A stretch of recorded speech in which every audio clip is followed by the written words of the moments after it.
Okay, you got the research track. You can do that alone. That'll work. But there's another problem you're going to run into. That is the alignment gap. What we want people to do versus what they actually do. Now, people are difficult. Every part of the strategy should be researched, vetted, and approved by relevant stakeholders. Wow, Robert, okay. All right, Robert, that's a lot. Are you sure about that? Because every part of the strategy, that's a lot. This is what Robert Hookman says. That's tough to get everything vetted and approved by every stakeholder. You better very carefully pick your stakeholders in this kind of situation. What you don't want to do is don't be Moses. Do not be Moses when you're creating a UX strategy. Don't go up to the mountain all by yourself and come down with a bunch of rules and slam them down on the unsuspecting design team. And they see them for the first time. They're like, wait a second, like we have to do this stuff now? Like, why? I mean, I'm super busy. Don't give me more stuff. You need to be creating this with the team. So you can know that this is an alignment problem when you have no buy-in, when nobody can choose, there's no decisions made, there's no trade-offs made. You'll hear things like, it's all essential. Let's just do both things. We can focus in some other time. Let's just do everything. Let's do it all. It's tough to get people to come to decisions.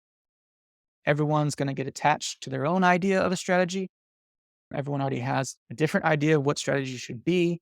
They haven't taken this webinar. They don't know the differences of things. They're going to be talking about objectives. It's going to be confusing. So the co-creation track remains, I think, the best way to overcome this. Why not make them feel like whatever the strategy is their idea? Why not let it be their idea? Like facilitate them towards the strategy. The key stakeholders here would be the design team, because you're co-creating with them, maybe some product leaders, if someone's involved with strategy that's upwards and can join some co-creation sessions. That works really well. You're going to do a lot of alignment workshops, a lot of those. You can do some collaborative synthesis. So you can do a lot of research, but you can kind of look at it together and you can kind of synthesize it into something together. You can do proto strategies. This is a great way to get people involved. A lot of these, like Google UX strategy example, they're going to give you a bunch of canvases. And I think these canvases are better as proto strategies. You get like the first step. So you can kind of put some stuff out there. It's super important to prototype, get your hands dirty, throw ideas out there. So you can use proto strategies to kind of do your first few iterations of a strategy. Prototype that strategy. Facilitating decisions, that's the toughest part here. You can't please everybody. And every strategy is going to put focus. It's going to shine that light in this direction. And people over here are going to be like, hey man, what's up? You're saying I can't do that anymore? Sorry, this project I've been working on for 6 months won't work. So that's the reality. Basically, you're going to have to make decisions and they're going to be tough ones. That's why strategy work is very hard. Now, I want to talk about a quick example in my career where we didn't have a UX strategy or product strategy or a business strategy.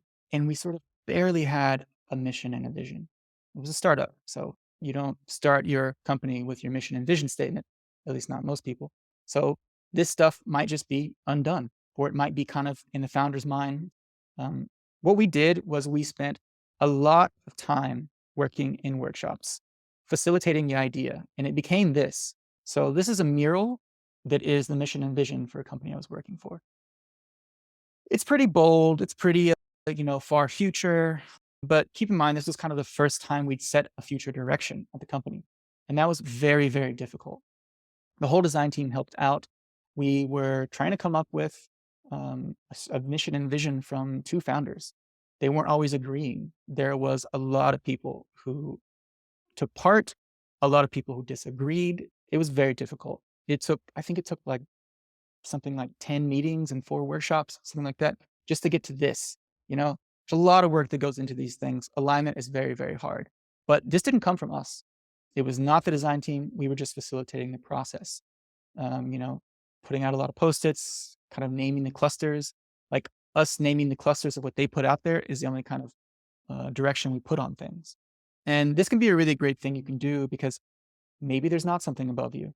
This is a great way to facilitate a product strategy, to facilitate a business strategy, to facilitate any kind of strategy. Once you get some practice doing this, you're neutral. You're not putting forward your opinion. You're just helping others get there. So this is a really great way to do that. Co-creation track.